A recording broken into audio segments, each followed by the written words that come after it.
I wrote The Detox Life in 2019. And then the documentary was born in 2020. So they were happening simultaneously. And I make that point because initially I said, we have several times in our lives that I think magic happens, major transformation happens. And some of us were aware of it, and some of us blow it off. We ignore it. We don't want to do the work. And I'm so grateful that I didn't ignore it, that it was in my face so much so that I had to do it. And The Detox Life is a book of tools. They are the tools that I've used for myself, but also ones that I've used from my clients who've shown me this is how I get through negative thinking. This is how I get through horrible eating. This is how I manage the way I live, like having a healthy lifestyle. It's everything that I do regularly to check myself.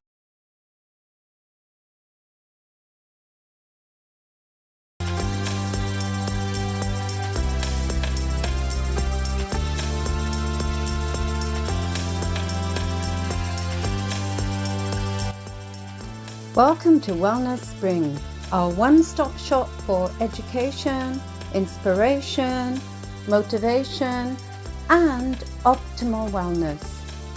Learn from top experts and exceptional people. So, welcome everyone to Wellness Spring. Today, I'm really blessed to be with a truly special lady who's so dynamic, and her fates are truly extraordinary. Her name is Metra Lundy.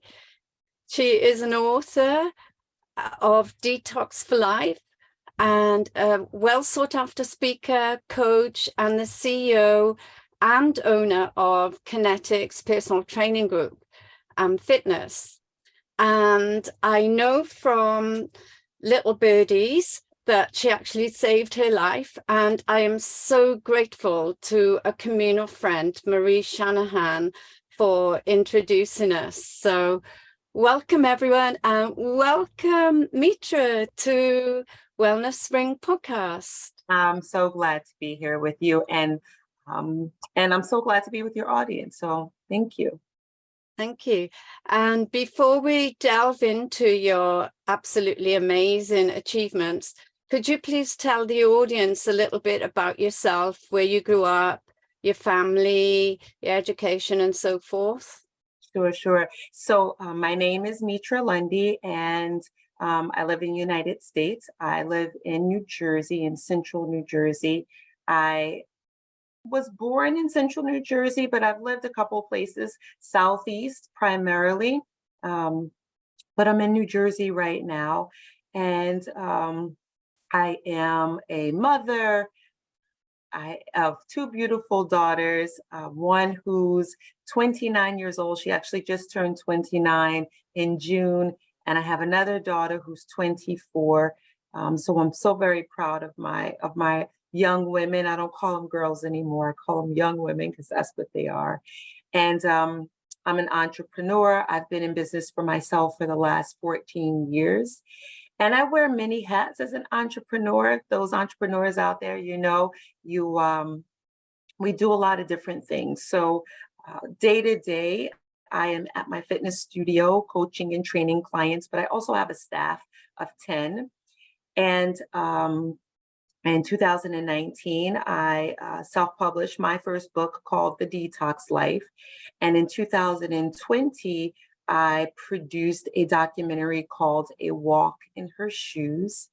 And I do quite a bit of speaking. I actually have my first international speaking opportunity in Kenya in September. So that's going to be amazing. Yeah. Wow, that is amazing. Congratulations. Thank you. And you covered a lot there. What did your parents do? And did you always want to be in fitness and health and so forth? Sure, sure. So I think it's interesting. Usually the things that we decide that we're going to do with our lives is completely different than what we choose when we're young. I was young and just like everybody else, maybe I wanted to be a doctor. I wanted to, at one time I wanted to be a midwife. And so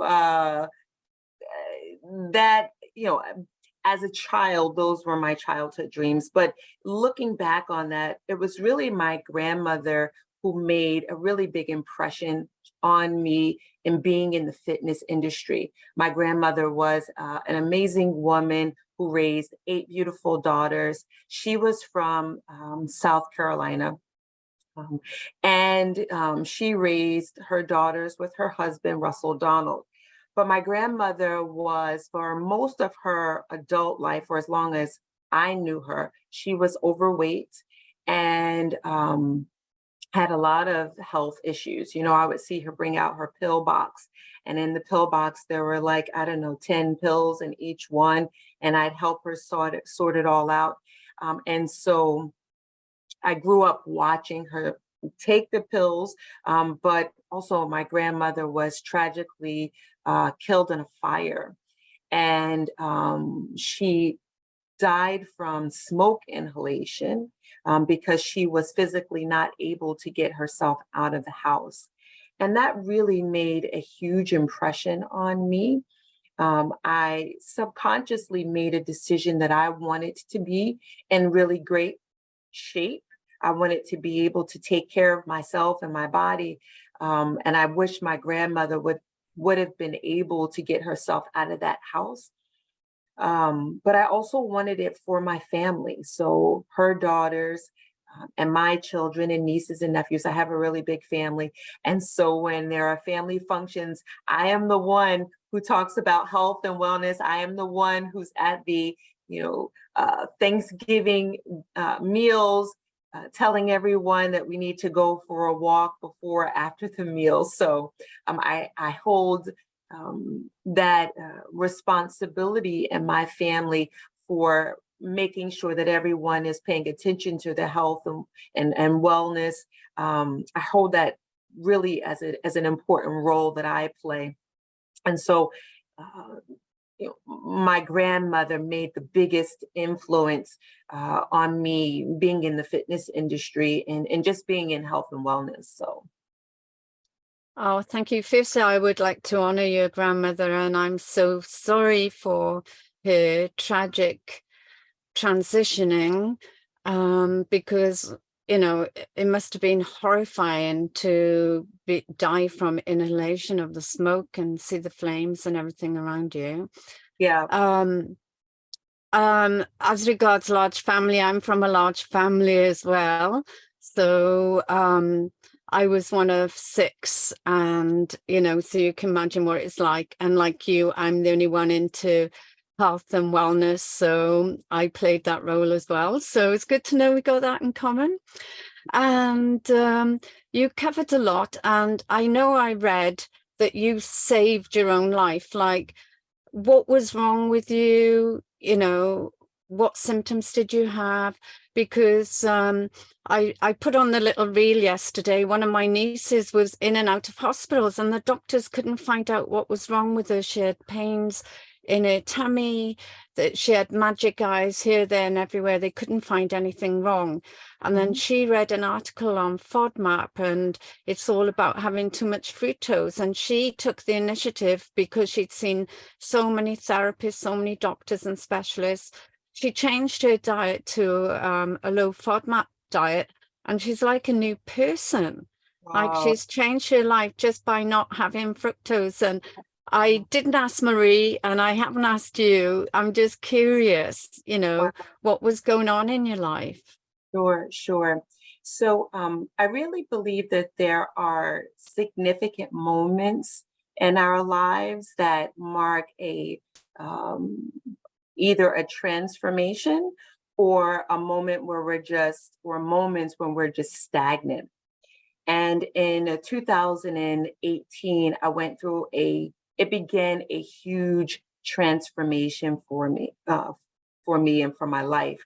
My daughters had moved out, so I was at the beginning stages of being an empty nester. And I'm one of those individuals who is very calculated. And so coming out of high school, I knew exactly what I wanted to do. I organized it all. And so you grow up with this identity. And so I was very certain about my identity up until 2008. By this time, I already have a fitness facility. I am, I've been in business for many years. I've been a mom for many years, and I've been a wife for many years. And in 2018, it felt like I wasn't the same kind of mom. So my daughters had left. My youngest daughter, she struggled with some mental health issues. So it was very difficult for about 10 years of her life. But at 18, she got herself together and they both moved out. Well, simultaneously, I experienced a major health scare that I had to have surgery for. It was cancer related. And I was also in the middle of separating from my husband. And so these three major things took the certainty that I had and really just threw it out the window. So, I had the physical, the physical sort of challenges, just managing the big C. And, I give a lot of credit to individuals who are able to go through that, um, pre-diagnosis, diagnoses with a clear head, because you worry about every part of it. And then to do that with your personal life on the rocks, while, managing, I had a business. And so, I had to put on my face and still be a coach. I had to still show up at work. I had to still manage my staff. And so it was very difficult from 2000 and at the end of 2017 through 2018. And I really had, Beverly, I really had a decision to make. I was depressed, and I can say that now, but at the time I was very ashamed of that.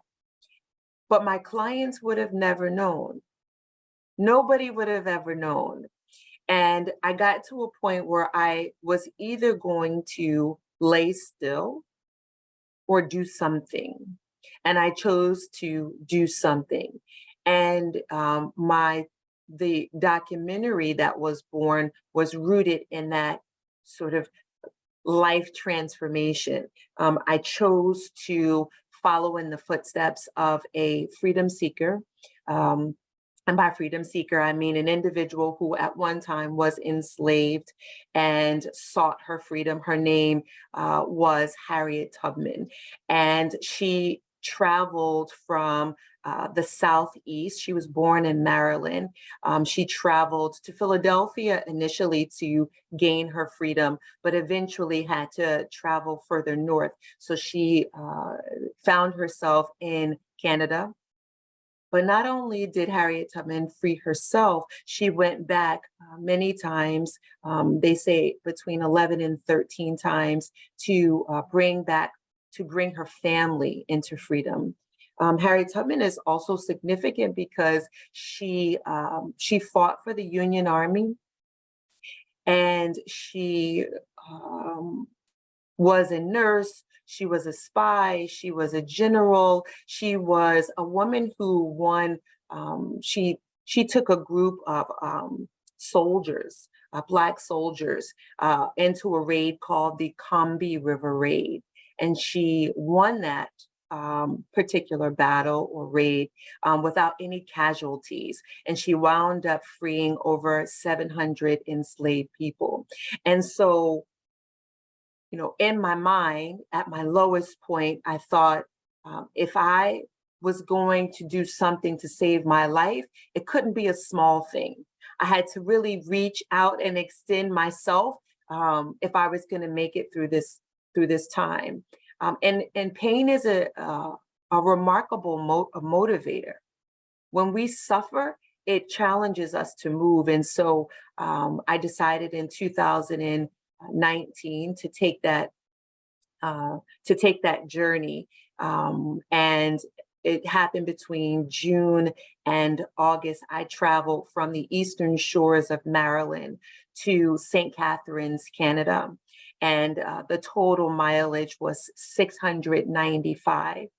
And what's so Wow. funny is that I walked 245 of those miles.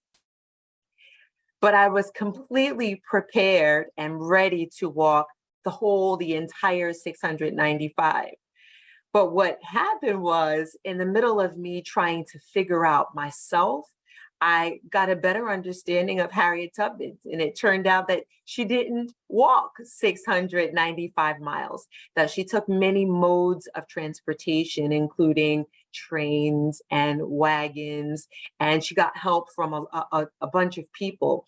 And so that single decision to walk from Maryland to Canada has inspired me to learn more about world history, to get a better understanding of my own potential and what my purpose is on this earth. And so, I'm alive, I'm well, and I'm ready to do the job that's been given for me to do. And so I do that to the best of my ability every single day. Wow, that's an incredible story. Oh my Lord. So you were down in the dumps, you were very rock bottom low with these three major things happening in your life. And obviously, I'm not sure what support team you had around you, because you were an empty nester and going through the divorce with all the cancer and everything happening. And then at one of your lowest points, you decided to make this documentary. But what was your experience in film producing and everything? Because I know I've watched the trailer and it's incredible. And thankfully, you got to make it before COVID lockdowns, because who knows what your pathway. But when you were thinking, what can I do? What came into your head? How did it come? Who or what inspired you to make this documentary? Sure. So I didn't set out initially to produce a documentary. I was at a low point. And when you're at a low point and you're scrambling and you're like trying to figure out day to day, how do I get through the next moment? I remember, and this is so, I'm giving it some weight because I'm a very independent person. And for any of the independent people out there, we don't necessarily reach out for help. I remember calling my sister in between each client and saying to my sister, I don't really have anything to say, but if you could just be on the phone with me for a little while longer, I can feel whole enough until I see my next client. And even the thought of it right now makes me a little bit teary-eyed that I felt so unlike myself. So I didn't start out deciding that I was going to produce a documentary. I decided I have to do something. And my clients are really remarkable and really wonderful humans, and they care about me. And so I didn't want to abandon them and do another project. So I decided to be vocal about what I was doing, sort of step into my own integrity, because I wanted to make sure that I didn't drop the ball in any way. And I wanted to let them know what was going on. And what I didn't realize is that other people really honored and respected Harriet Tubman. So when I started talking about her, folks were interested. And I said to one of my former staff, Selena, who was the director of the documentary, but she was working for the fitness facility. I said to her, I'm not sure what we're going to do with this, but I'd like for you to come along on the journey, and I'd like for you to take some photos and some videos, and let's see what happens. And she was kind enough to agree to that. I had a client who was also going through a really tough time. She appears in the documentary. Her name is Kim. And Kim and I were on the phone. I remember it like it was yesterday. It was a Saturday, and I was talking to Kim, and I was saying that, we needed to do something. And Kim threw out a bunch of ideas. I threw out a bunch of ideas, and we settled on this is the best way to get through this time. And initially, we were just going to trek from Maryland to Philadelphia. But I had this dream that I went to sleep and I dreamt that we made it all the way to Canada, and Kim was on board with that. And we recorded everything and documented everything. Once I got back and the journey was complete, so I started it June 27th alongside of Kim, but eventually Kim and we actually have to separate. And part of the documentary talks about why we separated, what that separation was like. It was very difficult. But the journey comes to an end in August. And once the journey comes to an end, I'm not certain during the journey, at the start of the journey, whether or not what I was doing was going to make me feel better. I was sort of just throwing the rock in the water and just saying, like, I don't know, is the rock going to skip? Let's see what happens, hoping that I would feel better. And in September, October, I had all this footage and really had no experience in producing a documentary. But I did my homework, and Selena was there. She had majored or minored in film. So she and I started storyboarding and sort of gave the story some legs and some direction. And we worked together for several months. And then I decided, well, I'll put it out to a few film festivals, and it was accepted to socially relevant films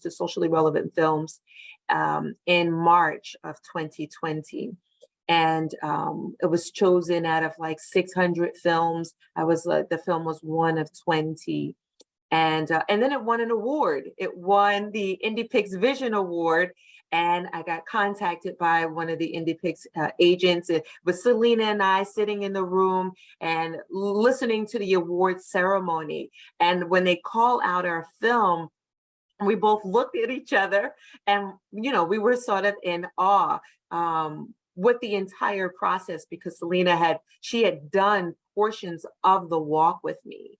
And she also appears in the documentary. She had a very emotional experience of her own, and that she appears towards the end of the documentary. And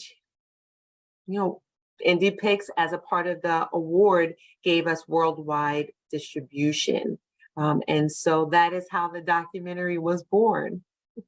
Wow, that's an absolutely, truly inspirational, motivational story. And, for the listeners, if you're thinking of doing something, take tips from the lovely Metra and just get out there and do it. Don't hesitate, just do something. Yeah. That's absolutely incredible. And, I've read Harriet's story over the years a few times, and she was just a truly remarkable lady. And I personally was wondering, because I've dabbled with acting, or because I work with psychiatry and psychology, you enter the role. I was wondering whether if you felt that you were walking the actual steps of Harriet and how that affected you or not. Sure. So not as an actress, I would say. One of the really beautiful things that happened to me while I was on the road, it felt as if my spirit opened. And I became this, I got this instant connection to an energy I had not had access to prior. There's something about being out and being on the road and being alone and having to reconcile with yourself. I was grieving, and so it felt like I was going through all of the stages of grief. But then I'm also thinking about Tubman. I'm thinking about the other freedom seekers who had lived a life of enslavement and how difficult it must have been for them to live under those conditions. And I thought about the first enslaved folks who were, crossed the transatlantic or across the Atlantic Ocean and were dropped off in this new land with this new language and basically were told to work. And then they worked and died, and that was the end of them. And so I had the energy of those people in my thoughts and in my body, while simultaneously coming into my own awareness. I've been coming into myself. And so I don't think it wasn't that I felt like Harriet Tubman. It was that I could feel Harriet Tubman.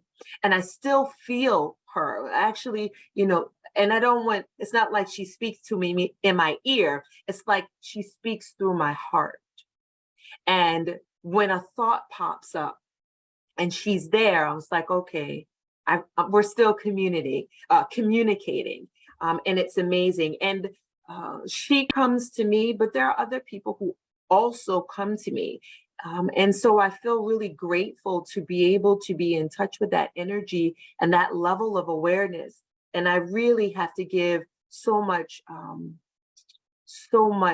gratitude to the journey itself, because the connection between the physical movement and the energy that was happening inside of me, it's been explosive, it's been expansive.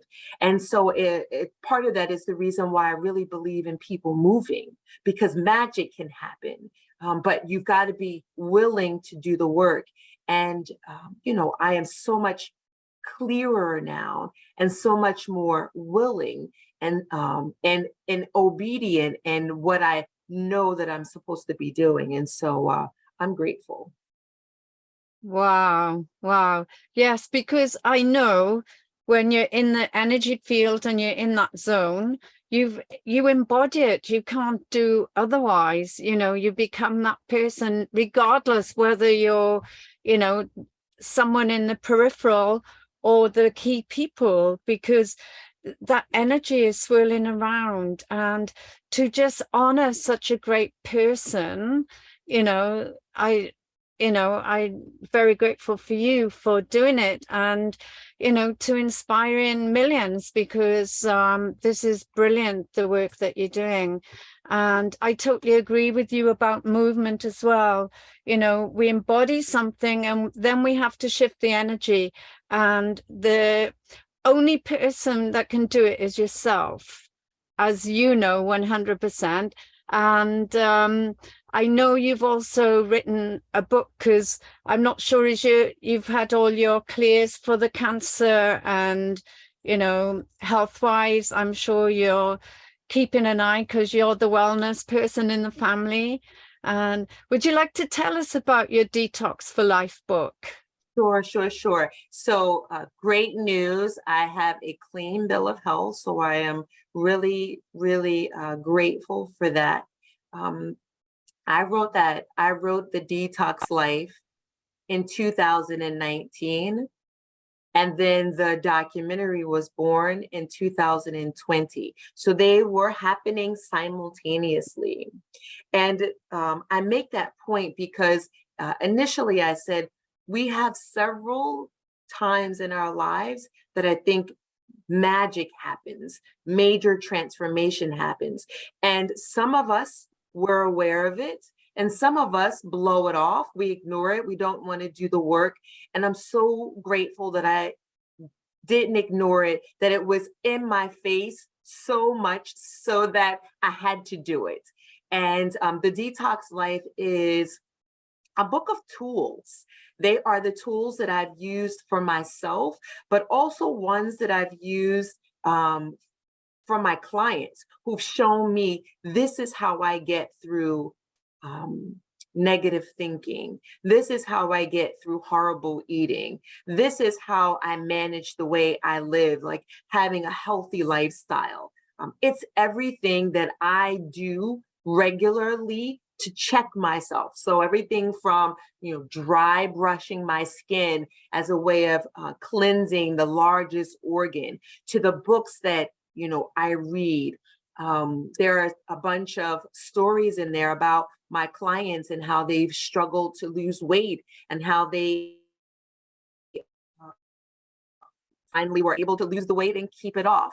There are recipes in there, some of my favorite raw vegan to pescatarian recipes in there. So the book is my voice. It's me on the shoulders of all of the listeners right now. It's just saying, like, you've got this. You've got no other choice but to live your life. And it's your duty to come into your own awareness. All right, you feel weak today, it's okay. Tomorrow, get back up, get back on the wagon. Drink the water. You need water. Reduce the sugar. That stuff's no good for you. So put that to the side. Here's the workout. There are 4 workouts that take place over the course of the 4 weeks. So it's a 4-week guide. And every week I give a new workout. And there's everything in there that pulls from functional training. So how to squat, how to hinge, how to push, how to pull. And so there are tons of things that clients who are like, oh, or individuals who are like, oh, I don't work out, I don't know what to do. They could at least start to look at the pages and say, like, okay, this doesn't look too difficult. She wants me to balance on a single leg. I could do that. To the person who's like, yep, she's asking me to do 30 push-ups, I'm going to go ahead and do that. And so the Detox Life is a 4-week guide to helping clients better take care of themselves in a way that jumpstarts them. Wow, I can't wait to read the book. I'll have to buy it because I'm traveling in a van around Australia, and I can do squats and things like that, inside the van. And I like to have a routine. So I guess that will get me back on track, because I've exercised or danced most of my life. So sometimes it's challenging when the weather's raining, or you're in rocky grounds, or you haven't got smooth land outside to do the exercise. So yeah. So the book can be purchased on Amazon, so anybody can get it. And what's nice, Beverly, is that some of that stuff you can probably do right in the van, laying flat on your back. There are core exercises that you don't even have to step foot out of the van. You can do it right in the van. So it's available. Great. And I also want to ask you about your kinetics business. Mm-hmm. What motivated you to start that? Sure. So Kinetics is my fitness facility. I've been a fitness business owner for 14 years. It's so odd for me to say 14 years out loud because it seems like yesterday. I've had a brick and mortar for 12 years. And at my facility, I service primarily women between the ages of 30 and 65. But I also have some men who come to the facility, usually by way of their wives. Their wives usually want them to, or their partners usually want them to adopt a healthier lifestyle. But I'm proud to say that my oldest client, his name is Peter. Peter is 100 years old. And so he trains twice a week. He never misses. He never misses. And he inspires not only me, but all of the clients who interact with him to be better and to show up for ourselves. So we had a big party for him last October. So he's hopefully we get to celebrate in the same way this coming October. He'll be 101. Fantastic. Yeah, I've got a friend who's 104 and he's not physically fit because he's partially blind in one eye and blind in the other eye from a fall. Yeah. But mentally he's so alert, and the stories he tells, he's still mentoring business people. And I think it's really important to surround yourself as well with positive people. Absolutely. And Peter, and just like your friend, he has all of his wits.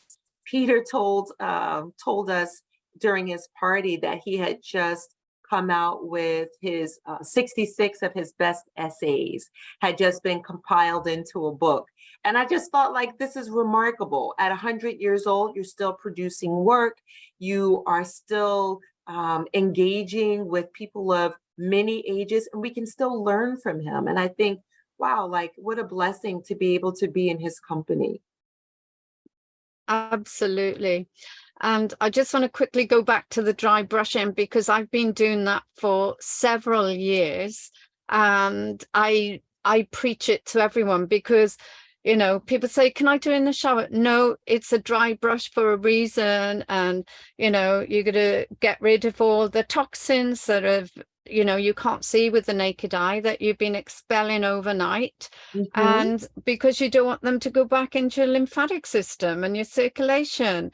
And I'm like, it's such a great way to wake up your day with, you know, waking up your nervous system, your lymphatics, brushing your skin. And as you know, it makes your skin silky smooth like a baby's bottom. So, Good. It's so so good. Wait, Beverly, we have to high five because I have not met a fellow dry brusher. It's great. it sounds like we've got a lot in common, because I'm also vegan, and I also cured my own thyroid and ovarian cancer. But I did mine naturally through laughter. I went to, when I got the diagnosis, they wanted to rush me in straight away. And I was like, no, no, no. I was just happy to get a diagnosis because I'd been seeing so many people. But once they diagnosed me, I knew the exact time when it happened and the reason, because I'd overstretched myself and a friend had let me down, and the list goes on. But then we were going to watch the British Lions tour in New Zealand. And when the doctors wanted to rush me in, because I was like a pin cushion, I had magic eyes, this, that, and the other. And I said, no, I need to get my head around it. I'm going to go away for 2 weeks and then I'll see you when I get back. And they were giving my partner, the oncologist, gynecologist, the endocrinologist, they were all giving my partner the mobile phone numbers and trying to get him to dissuade me. But of course, I went away, had so much fun, laughter, singing, using crystals, getting healings. When I came back, it was completely gone. Wow. So, yeah. And I had three monthly checks, and then my Reiki master said, Beverly, what are you doing? If you keep looking, they're going to find something. She said, bury it away. So it's only a couple of years ago that I've started mentioning it, but I've been healthy ever since. So I think sometimes, you know, as you said, you have to listen within, because you talked about eating, you know, negative thoughts, checking in with your body and eating, because a lot of us emotionally eat. And you spoke about sugar, and I think you saw on the reel, I'm in the sugar capital of Australia, and I had to Google because I was overwhelmed just driving for miles and miles and miles with sugarcane. And then when I only put a tiny note of, you know, how many tons are sent out from Australia and Brazil and globally, it's like so much sugar, you know. Wow. I didn't realize that Australia was such a producer of sugarcane. I didn't realize till I was in the fields. Oh, wow. Yeah, Yeah. I have so many clients who come to us for weight loss in particular. Yeah. And sugar is the first thing that I ask them to reduce. And they usually don't believe that is an issue. So they're usually surprised by it. But also, all the other elements around us, what our family life is like, what our work life is like, how we manage our stress, what our just lifestyles like. Most folks aren't moving around enough. They're eating way too much, and they're eating way too much of the foods that they think will help them to stay awake temporarily. And so we're on the same page about reducing sugar. Great. And could you mention some of them are overweight? Can you tell us, like for the listeners, what's a typical session with you? Do you do one-on-one? And obviously you said you got 10 staff. If I was to come to you or someone else, what are the main reasons and what are programs that you've got for them? Sure. All of our programs start with an initial intake. So you call up or you walk by or you find us online at kineticsnj.com, and or you send us a text, which is also on our website, and you say, hey, I'm interested in becoming healthy. Most people, they are quite vague on that initial call. Or that initial outreach. They want to be healthy, they want to be stronger. And it's not until they come in for that appointment or they have their Zoom consultation where we really spend 30 minutes talking about what made them call at the time that they called. I ask quite a bit of questions about their health background, what they've done for fitness in the past, and then what their top 3 goals are. I ask questions like, why haven't they been able to reach those goals up until this point? I really try to look for a full picture explanation of how they came to talk with me at that moment in time. And in doing that, I can make a proper recommendation. Sometimes the recommendation is for them to begin training with us if they've got a healthy body, but they want to better manage their weight. They want to improve their strength. They're looking to improve their numbers in terms of blood pressure or cholesterol. These are all clients that we see frequently. But sometimes the challenges are bigger challenges, and they're outside the scope of what we do. For example, if a client has a previous injury that hasn't been managed by a physician or a therapist, or they are struggling with their nutrition in a way that requires professional help, during that intake, we'll talk a lot about whether or not our facility is the right place, or if they should go somewhere else first and then come back to us. What I really love about how we interact with clients is everybody's moving so fast, and it's very difficult to hear and be heard. And so we carve out that 30 minutes so that we can see them and hear them and make sure that what we set up for them is actually going to be something that gives them success. Most clients who come to us who are healthy, they can get some positive results, see changes in their bodies within 3 months, as long as they're consistent and they're willing to do the work, especially the work of shifting their mindset around food. This is so important. It's 80% of the weight loss picture, but it's also 80% of the mindset picture. You really have to decide that this is what you want. And maybe it's 100%.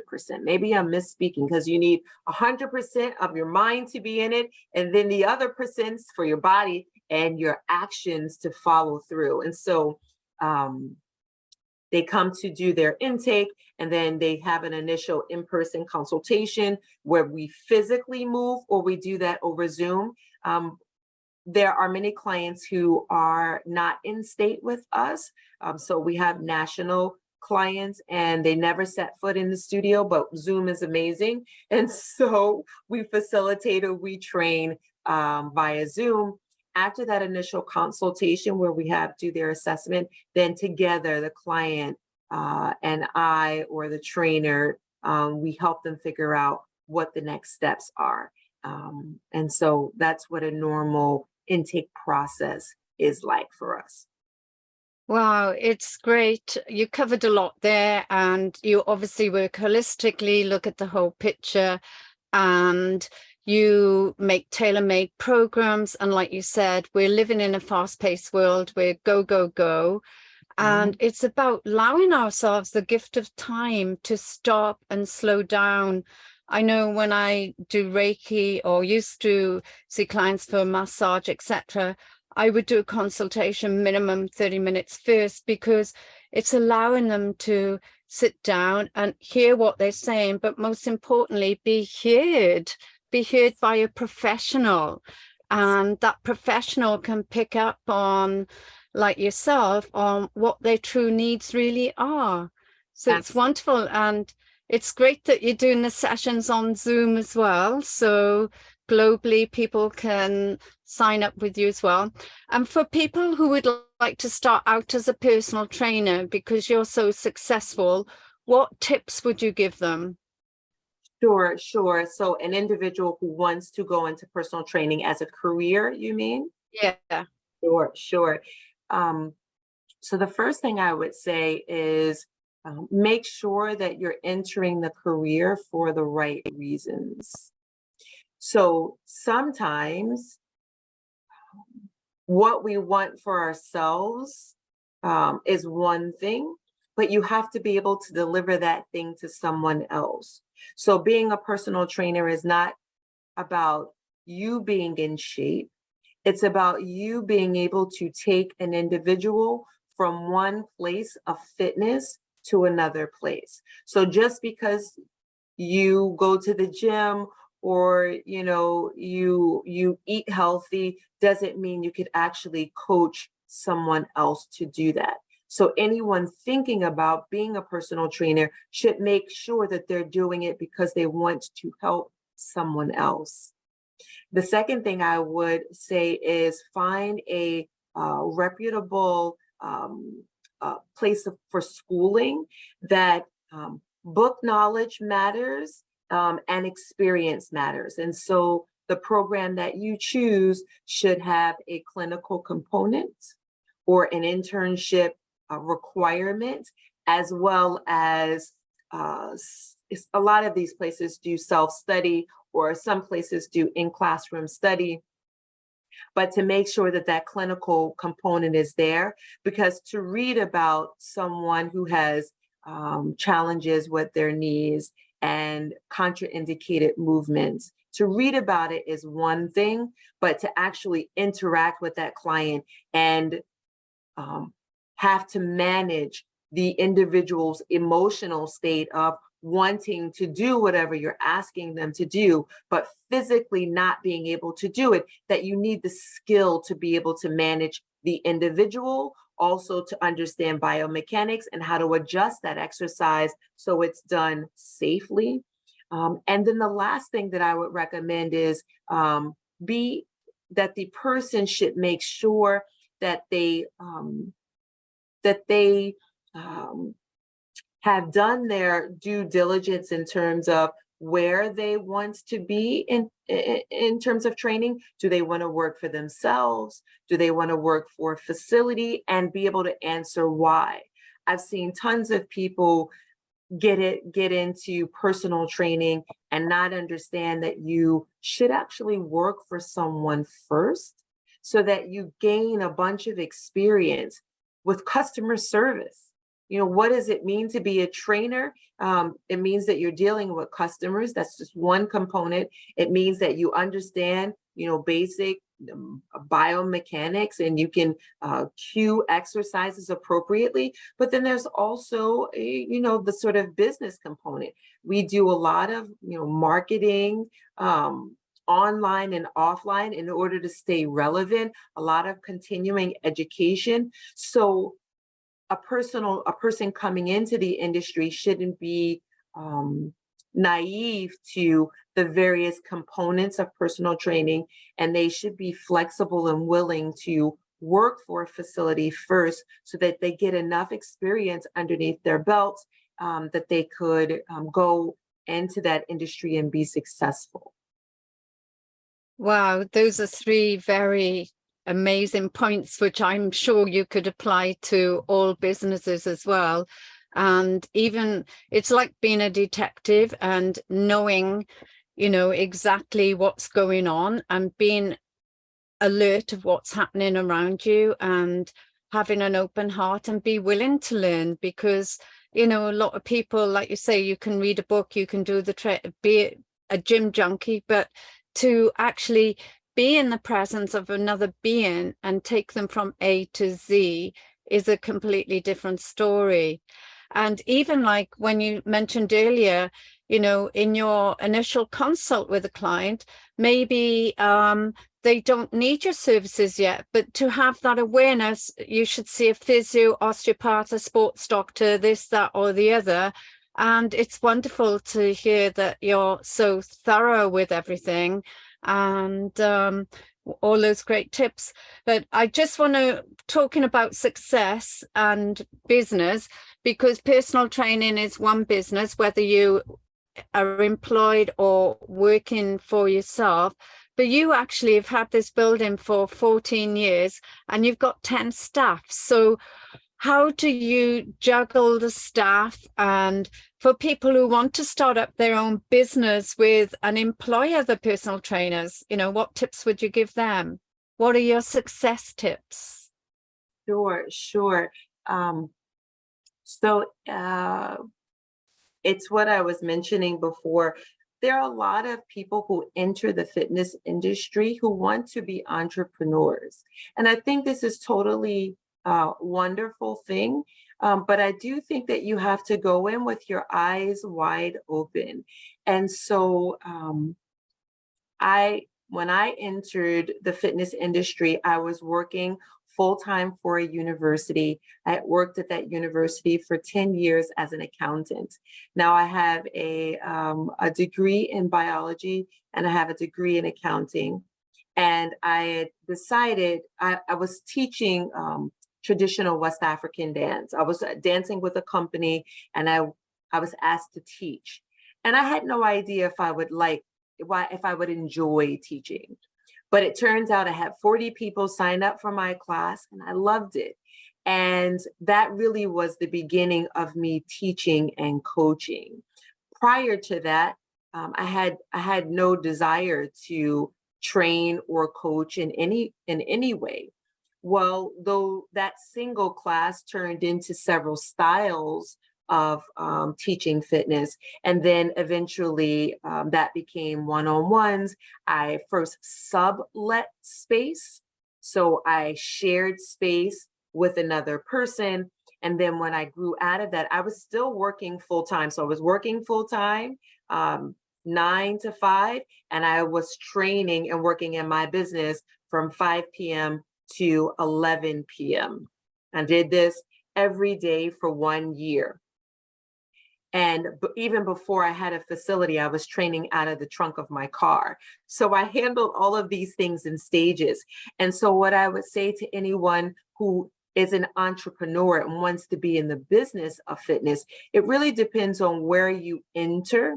There are individuals who get in because they want to train and they want to actively work with clients. And then there are ones that just want to pay for the business to exist. So the first thing is to figure out how you want to enter the business of fitness. Are you just an investor or are you working in the business? For me, I was working in the business because I wanted the exchange with clients. I was really great at that. After I sublet space, then I had my first facility, which combined fitness and yoga. And then COVID happened.